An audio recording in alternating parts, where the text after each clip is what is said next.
Ayuda sa mga magsasakang maapektuhan ng El Nino, pinag-uusapan na ayon naman sa Malacanang. Detalye na balita mula kay Let Narciso, RH14. Let, good morning. Tiniyak ng Malacanang ang maagap na pagtugon ng pamahalaan sa epekto ng El Nino. Ayon kay Palace Press Officer Claire Castro, pinag-uusapan na ang pagbibigay ng ayuda sa mga maaapektuhang magsasaka, lalo na sa mga talagang hindi makapagtatanim dahil sa kawalan ng tubig. Binanggit rin ni Castro na ngayong linggo ay magkakaroon ng cloud seeding operation para madagdagan ang tubig sa Magat Dam na sumusuporta sa mga magsasaka para sa kanilang patubig. Gagawin anya ito ng Department of Agriculture, katuwang ang Philippine Air Force.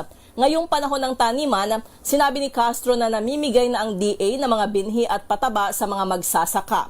Una nang pinayuhan ni Pangulong Bongbong Marcos ang mga magsasaka na magtanim ng high-value commercial crop gaya ng pakwan, luya, ube, mani at talong, imbes na palay na nangangailangan ng mas maraming tubig. Ito si Let Narciso para sa DZRH. Una sa Pilipinas, una sa Pilipino. Maraming salamat, Let.